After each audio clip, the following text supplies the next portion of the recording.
Solve చేసే విధానంలో నేను కమెడియన్ సత్య గారు, ప్రియా భవాని శంకర్, జెనిఫర్ మేము అందరం కలిసి ఆ ప్రాబ్లమ్ ఎలా సాల్వ్ చేసాం అనేది ఆద్యంతం ఫుల్ కామెడీ ఉంటుంది, mass entertainer. And I request you all, please మీరు సపోర్ట్ చేస్తే ప్రతిసారి నేను ఇక్కడికి వచ్చి నెక్స్ట్ నా ఫుల్ బాటిల్ సినిమా ఉంది, మళ్ళీ ఇక్కడికి వచ్చి నేను ప్రమోట్ చేసుకుంటాను.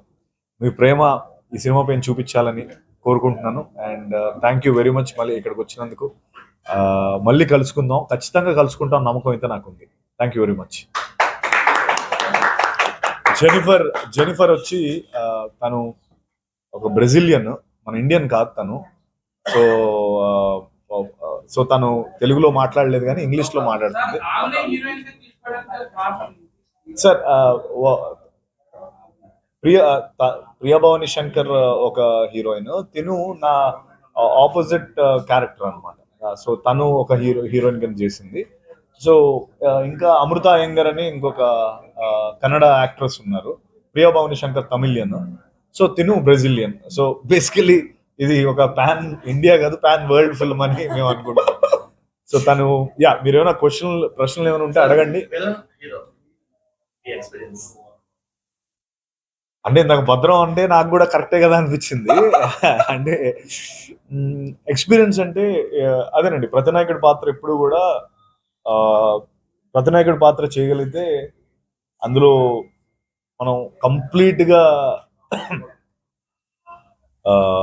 ఎక్కువ చేయడానికి స్కోప్ దొరుకుతూ ఉంటుంది. అంటే ఆల్ షేడ్స్ ఉంటాయి. నాయకుడిగా హీరోగా చేసేటప్పుడు కొంచెం ఎక్కువ అరవకూడదనో, లేకపోతే ఎక్కువ కొంచెం మనం సౌమ్యంగా ఉండాలనో ఇలాంటివి ఉంటాయి. బట్ ప్రతినాయకుడి పాత్ర ఏంటంటే నువ్వు ఎంత చేస్తే అంత, సో నీ గ్రౌండ్ ఉంటుంది, దున్నుకో అన్నట్టు ఉంటుంది. సో గాడ్ ఫాదర్ లో మీరు నన్ను చూసే ఉంటారు, అక్కడ ప్రతినాయకుడి పాత్ర చేశాను అన్నయ్యతో పాటు. సో అక్కడ దొరికిన స్కోప్ నాకు జనరల్లీ మిగతా ఆటలో దొరకలేదు. బట్ అగైన్ జీబ్రాలో ఆ స్కోప్ దొరికింది. అంటే నేను ఎప్పుడు కూడా కొంచెం సీరియస్ రోల్స్ చేస్తానో, లేకపోతే నా సినిమాలు నేను హీరోగా చేసిన పాత్రలన్నీ కొద్దిగా సీరియస్ రోల్స్ ఉంటాయని చాలా ఎక్కువ ఫీడ్బ్యాక్ వచ్చింది. But for the first time ఇందులో ఒక్క దగ్గర కూడా మొహం చిట్లించకుండా చేసిన సినిమా ఇది. సో మీరందరూ కూడా నచ్చుతుందని నేను నమ్ముతున్నాను.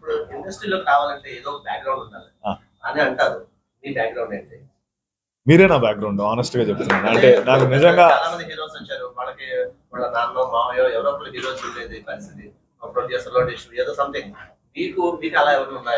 అంటే నేను చాలాసార్లు చెప్పాను, నాకు బ్యాక్గ్రౌండ్ ఏంటంటే నో బ్యాక్గ్రౌండ్. అది బేసికలీ ఆనెస్ట్ గా మీ సపోర్ట్ ద్వారా నేను ఇక్కడి వరకు వచ్చాను.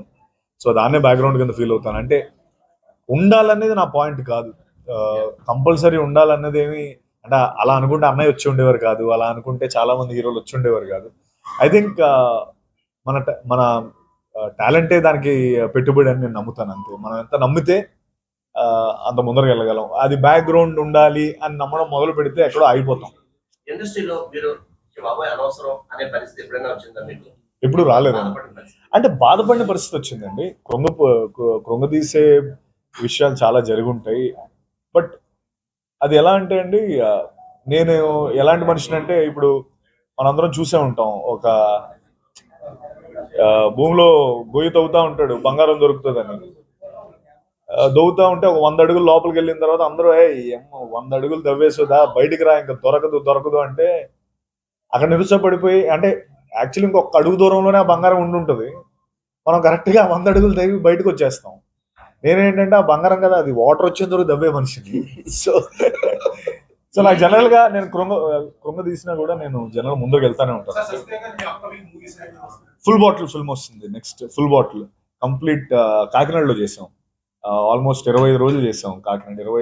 25 కదా, 30 రోజులు చేసాం కాకినాడలో. అందులో నేను ఒక తాగుబోతు క్యారెక్టర్ చేశాను, ఆటో డ్రైవర్ని. మొత్తం కాకినాడ మన యాస, మన గోదావరి యాసలోనే సినిమా ఉంటుంది. అండ్ ఆ సినిమా కూడా నేను ఇక్కడి నుంచే మొదలు పెడతాను ప్రమోషన్స్ అనేది. నేను ఫుల్ బాటిల్ సినిమా.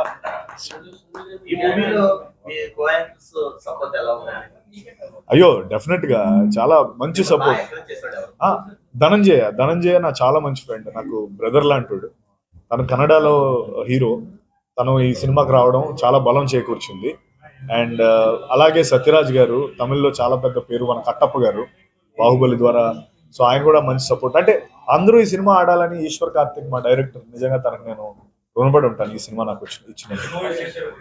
నేనండి ఎన్ని మూవీసా చేశానండి, ఒక 25 పైన చేశాను.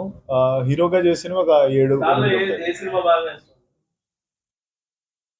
అంటే నేను అంటే కుడికన్నా ఎడంకన్నా అంటే అన్నట్టే ఉంటది నాకు సినిమా గురించి అయితే. నాకు ఎందుకంటే అన్ని ప్రాణం పెట్టి చేస్తాను కాబట్టి ఒకటి ఎంచుకోలేను. బట్ బాగా పేరు వచ్చిన సినిమాలు అయితే చెప్పగలుగుతాను. Bluff Master, Umamaheswara Ugraroopasya, Thimmarusu, Brochevarevarura, Godse, Godfather, Ram Sethu, ఈ సినిమాలన్నీ కూడా నాకు బాగా పేరు. అన్ని కదండి, ఇంకా ఉన్నాయి చాలా, అన్ని చెప్పలేదు. కామెంట్స్ అయితే చాలా బాగుంది సార్. మీరు యాక్ట్ చేయడం జీవిస్తారు, అందువల్ల ఖచ్చితంగా సినిమా హిట్ అవుతుంది. కామెంట్స్ కూడా చాలా బాగుంది. థ్యాంక్ యూ అండి, thank you so much, thank you.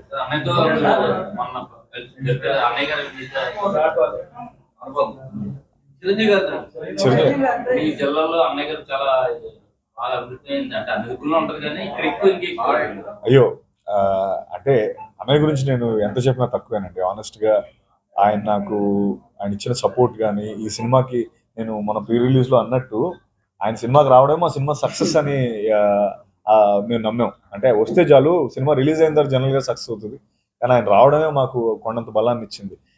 అంటే ఆయన అంటే ఒక మిడిల్ క్లాస్ మధ్యతరగతి వ్యక్తి అంత అచీవ్ చేయగలరని ప్రూవ్ చేసిన వ్యక్తి అండి. ఒక జనరేషన్ సునామీ లాగా ఇన్స్పైర్ చేసిన వ్యక్తి. ఆయన చూసే నేను వచ్చాను, ఆయన చూసే భద్రం వచ్చాడు. నాకు తెలిసి ఆయన చూసి వచ్చిన వాళ్ళు ప్రతి వాళ్ళు ఆయన చూసి వచ్చిన వాళ్ళే. అంటే నా ఉద్దేశం జస్ట్ దట్ కొంతమంది చెప్తారు, కొంతమంది చెప్పుకోరు తప్ప అన్నయ్య మీద ఉండే దీంతోనే అందరూ వస్తారని నేను నమ్ముతాను. అండ్ నాకు ఆయన ఇచ్చిన సపోర్ట్ అంతా ఇంత కాదు. మన ప్రీ రిలీజ్ లో ఆయన మాట్లాడిన దీనివల్ల సినిమా చాలా ఎక్కువ రీచ్ అయింది. ఆయన ఇచ్చిన